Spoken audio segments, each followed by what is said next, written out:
PBA updates, apat na team pa sa iisang ticket na lang para sa twice to beat advantage sa playoffs. Kanino kaya mapupunta? Ito ngayon mga lods ang ating pag-uusapan sa video natin ito.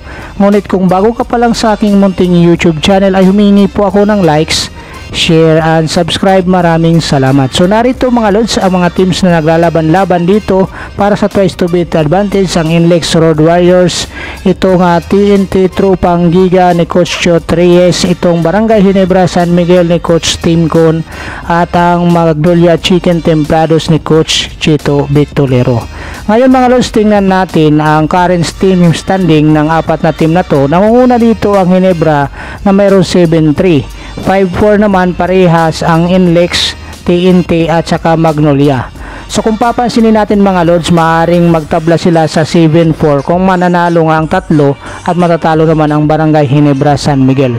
Kaya ngayon mga lods, ang pag-uusapan natin ang senaryo kung sino ang mayroong tsansa na makakuha para sa nag-iisang ticket na lang para sa twice to beat advantage, dahil ang isang ticket niya dito mga lods ay nakuha na ng San Miguel Bearmen, dahil na rin sa ang San Miguel Bearmen ay meron ng 9-0 win-loss record ngayong ongoing PBA Philippine Cup.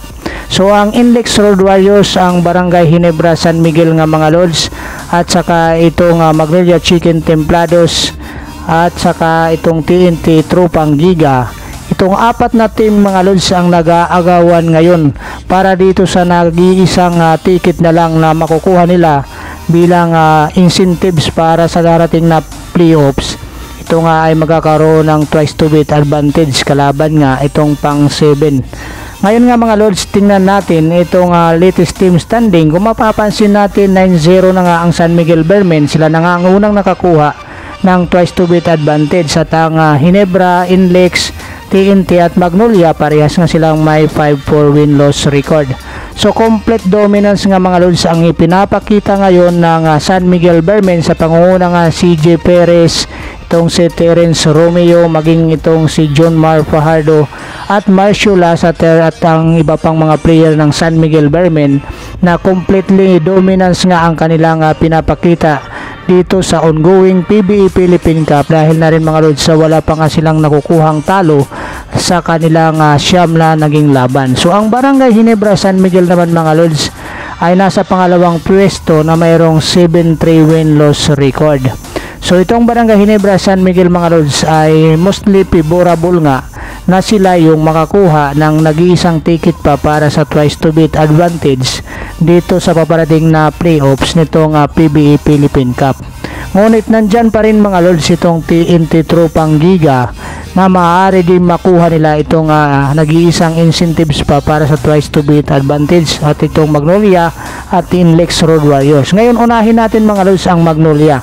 Ito yung magiging senaryo nga mga lods ng Magnolia Chicken Templados para makuha ang twice to beat advantage. Ayon nga dito sa report ng Spin.ph ni Zero Venterado, medyo slim o napakaliit na nga lang ang tsansa talaga ng Magnolia Chicken Templados na makuha itong twice to beat advantage dahil sa kanilang negative 23 na differential dahil sa talo nila sa Ginebra at saka sa Inlex. Kaya kahit manalo sila sa Converse at TNT Tropang Giga, napaka-slim na nga lang talaga mga lods ang tsansa nila na makuha itong nag-iisang incentives para sa playoffs, itong twice to beat advantage. Pagamat may laban pa nga sila mga lods, ayon nga dito sa report ng Spin.ph, gahibla na nga lang ang pag-asa nitong Magnolia Chicken Templados na makuha itong twice to beat advantage, at nasa kalaban na nga nila ang kapalaran nila ngayon sa PBA Philippine Cup kung papasok pa nga sila o makukuha nila itong twice to beat advantage para dito sa playoffs. So ngayon nakadepende na nga ang mga bata ni Coach Chito Victolero sa mangyayari sa mga masusunod na laban ng kanilang mga makakalaban, kung sila ay papalarin pang makakuha ng incentives dito sa PBA Philippine Cup sa pagpapatuloy nga nitong ongoing PBA Philippine Cup elimination round. So ngayon mga lods, dito naman tayo sa pangalawa natin. Pansinin natin naman itong TNT Tropang Giga, 5-4 win-loss record. Ayon nga dito sa report ng Spin.ph, medyo ganun din ang itong TNT Tropang Giga nga mga lods, medyo slim rin ang kayang tsansa na makakuha ng twice to beat advantage kahit matalo nga nila itong Converge at saka Magnolia sa mga susunod nilang laban dahil na rin sa natalo nga itong TNT Tropang Giga dito sa Inlex Road Warriors nga mga lods. Kaya napaka-slim din ang tsansa ng TNT Tropang Giga na makakuha ng incentives dito sa paparating na playoffs ng PBE Philippine Cup. Pagamat may laban pa nga sila para makuha itong incentives na ito mga lods, ay nasa kalaban pa rin nila ang kanilang maging kapalarihan. Parehas lang sila ng Magnolia Chicken Templados dito mga lods dahil na rin sa natalo sila sa mga naunang team sa kanila o itong mga katablang team nila dito sa PBE team standing. Kaya nakadepende na rin mga lods ang TNT dito sa mangyayaring laban ng kanilang mga makakalaban. So ang Inlex Road Warriors naman mga lods, bagamat 5-4 win-loss record at medyo nag-struggle nga sila dito sa mga nakaraang laban nila, ay may malaking tsansa pa na makakuha ng twice to beat advantage mga lods. Kinakailangan lang nilang ma-sweep itong kanilang laban versus Rain or Shine at saka Ginebra. So syempre makagtatapat pa sila sa Barangay Ginebra San Miguel. So ito dahil sa ang Inlex nga medyo mataas ang quotient kumpara dito sa TNT at saka Magnolia. So mostly itong Inlex Road Warriors ay may tsansa pa nga mga lods makakuha. Kailangan nilang talunin lang itong dalawang lang laban o makuha nilang panalo ng dalawang laban. So sila ang papasok dahil magiging 7-4 nga sila, magtatabla sila ng Barangay Ginebra San Miguel.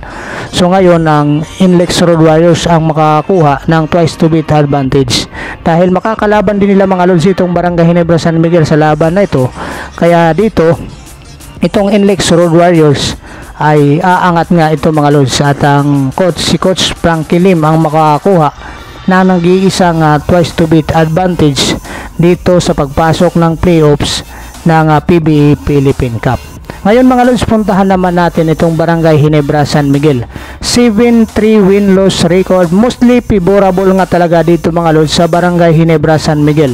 Ito nga sinasabi nga dito mga lods, kinakailangan lang matalo ng Inlex sa kanilang dalawang laban, pasok na ang Barangay Ginebra San Miguel mga lods. So kahit hindi pa dumating yung laban ng Barangay Ginebra San Miguel at saka Inlex Road Warriors, kung matatalo naman ang Inlex Road Warriors sa Rain or Shine Elasto Pinters, ito yung sinasabi dito mga lods sa senaryo na to, na pasok na agad itong Barangay Ginebra San Miguel. Pero kung mananalo ang Inlex dito sa Rain or Shine Elasto Pinters, mas kinakailangan manalo ng Barangay Ginebra San Miguel kontra dito sa Inlex para makuha nila itong twice to beat advantage. Dahil kung mananalo nga ang Inlex, ay ang Inlex ang papasok nga dito mga lods. Kung matatalo nila yung dalawang games nila, makukuha nila yung panalo dito.